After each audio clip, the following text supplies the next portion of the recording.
On se retrouve pour notre deuxième partie. Montage des appâts, fabrication avec les appâts pour tout type de pêche. Là, on va être sur le gros bibi. Alors on peut l'appeler comme on veut, bibi de Sète, bibi marseillais, il y en a un peu de partout. Donc vous voyez là, c'est du vrai bibi, c'est pas les bibis chinois là qui sont tout blancs. Donc on a plusieurs possibilités pour le bibi. Soit on laisse quantier. Bien sûr, on va mettre un hameçon 1-0, 2-0. Ça va être en surfcasting pour le loup. Ou alors pour la dorade, quand c'est très grosse dorade. On peut pêcher en bateau aussi, dans les fonds de 50, 100, 120 mètres pour le pagre. Tous les poissons aiment le bibi. Et le gros avantage, c'est que il a une carapace qui est dure. Donc c'est intéressant pour la pêche. Et surtout, il plaît à beaucoup de poissons. Donc là, on va venir l'enfiler à l'aiguille pour le premier montage. Alors, c'est pas celui que j'utilise le plus souvent. Par contre, quand je vais pêcher par exemple dans l'embouchure du Rhône, en surfcasting et tout, j'aime bien avoir des gros bibis comme ça et pour pêcher le loup. Donc là, j'ai fait un montage un peu costaud pour que vous voyez. Et après, on va le débiter et on viendra sur des montages pour le loup. Alors là, j'ai fait une petite bêtise, vous voyez, je suis allé jusqu'au bout. Je ne vais pas aller jusqu'au bout. Je vais le sortir juste un peu avant.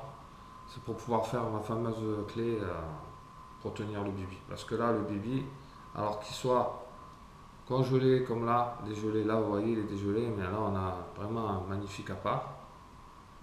Qu'il soit vivant ou ce que vous voulez. Voilà. Il est tellement gros qu'il va s'avachir à un moment donné. Et si on veut qu'il tienne bien, vous voyez, qu'il soit bien présenté, là si ça vachit, ça ressemble pas à grand chose. Là le poisson, là ça va être compliqué pour qu'il vienne le prendre. Par contre là, on va le laisser légèrement pendre là. Et on va venir le tenir, vous voyez, avec une double clé. Ah, ça fait des appâts énormes, hein. C'est un truc de fou. Donc vous voyez, comme pour tout à l'heure, on vient faire une première clé qu'on va plus ou moins serrer. C'est des fêtes, ouais. Là je suis monté en 50, donc c'est un peu costaud. On va venir la serrer une fois et deux fois. Voilà. Et là, on va se retrouver avec un bibi, vous voyez. Alors c'est sûr que quand on est sur des dorades de 300-400 grammes, vous imaginez un machin comme ça là, il fait 20 cm. Il n'y a aucun intérêt. On va dire que jusqu'à des dorades jusqu'à 1 kg, quoi. Autrement c'est pas intéressant. On pourrait le remonter un peu plus. Voilà, on pourrait le remonter un peu plus. Là vous voyez, il y a juste la pointe de l'hameçon qui sort. Du coup, quand le poisson va venir prendre. Mais ça par exemple, en surfcasting, excellent. Et là en surfcasting, vous pouvez tirer dessus, vous voyez, regardez, je tire. Là, du moment que la boucle elle est bien faite, vous pouvez y aller, faire des lancers appuyés, tout ce que vous voulez. En bateau c'est plus simple, on n'a pas besoin de lancer, mais en surfcasting, avec des cannes 100-200 grammes, des gros plombs grappins et tout, aucun problème. Voilà, alors, ça c'est le premier montage. Maintenant, on va passer au deuxième, que je vous ai montré un petit peu sur le bateau, qui était peut-être pas évident. Là, on va le couper en 4 celui-là. En plus c'est un gros. On va le couper en 4 et après il faut que j'aille chercher du fil élastique. Donc là pareil, je prends le cutter. Donc, vous voyez, alors le bibi il est plein de sable, hein. Donc on peut le laisser ou l'enlever, c'est comme on veut. Là, en fait, vous voyez, quand on le coupe en 4, voilà, c'est un gros quand même, ils ne sont pas toujours aussi gros, ça nous fait une belle peau à travailler. Donc là, voilà. Donc en gros, avec un bibi comme ça, vous pouvez faire vraiment 4 beaux, vous voyez, ça c'est du sable. Le bibi, il prend du sable et il aspire un petit peu tout ce qui est bon pour lui dans ce sable. Vous voyez. Et là on est sur l'autre extrémité, quatrième morceau. Et ça marche super bien du bord en bateau, j'ai beaucoup pêché comme ça. Franchement, ça marche super bien. L'élastique. Donc là, on va prendre ce bibi. On va juste l'enfiler. On va pas le piquer, juste le mettre. Là, j'ai vraiment que la peau. Enfin, je le place à l'intérieur. Mon aiguille. Je ne veux pas le piquer, alors vous voyez, il est pendu comme un petit drapeau. Et là, je vais venir l'entortiller pour faire comme si c'était un bibi de taille moyenne. Voilà. Vous voyez.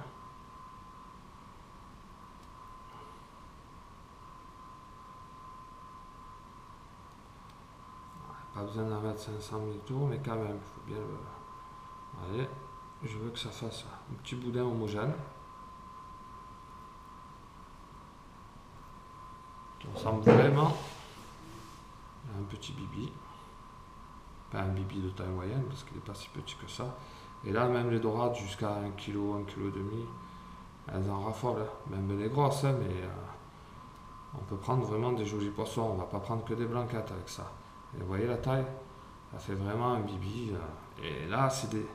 Bon, grâce au bibi congelé, on arrive à avoir des appâts intéressants à des prix intéressants. Parce que là, si vous prenez un bibi de cette taille-là, chez un détaillant, même si les détaillants d'articles de pêche, ils ne se gavent pas en nous vendant les appâts. Hein. C'est juste que moi, j'ai été détaillant, hein. J'ai eu un magasin en 97. Donc, c'est les Normandie appâts et tout le reste qui se gavent. Hein. C'est pas le petit détaillant d'articles de pêche qui achète souvent les appâts à une fortune, qui a beaucoup de pertes.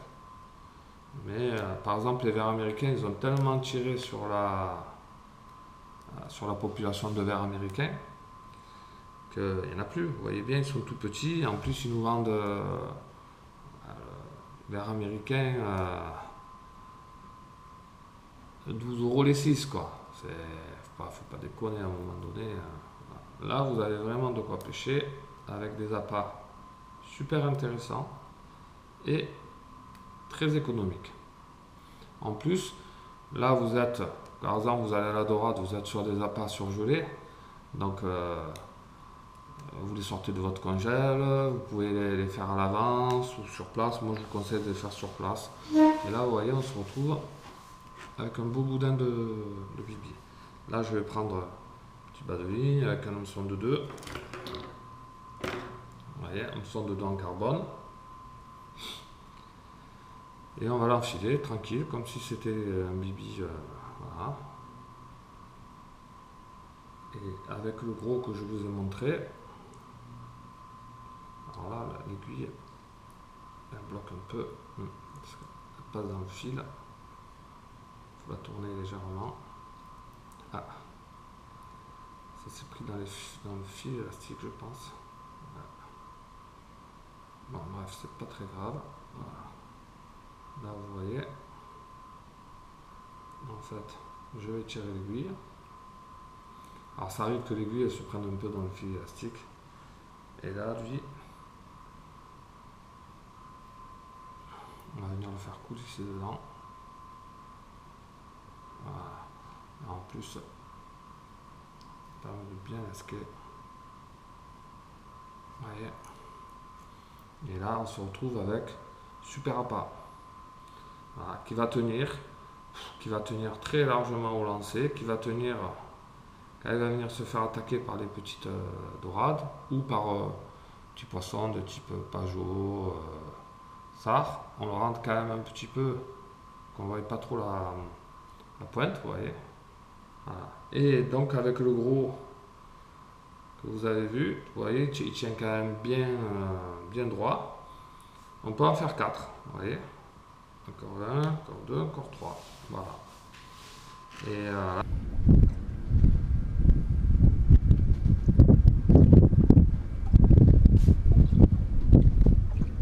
oh putain, la touche là.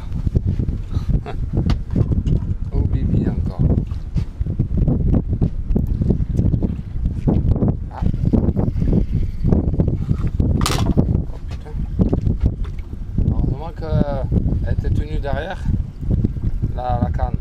Je sais pas si c'est un bibi ou une dorade ou un pajot, mais en tout cas, ça tire. Tu vois encore au bibi, hein, les gars.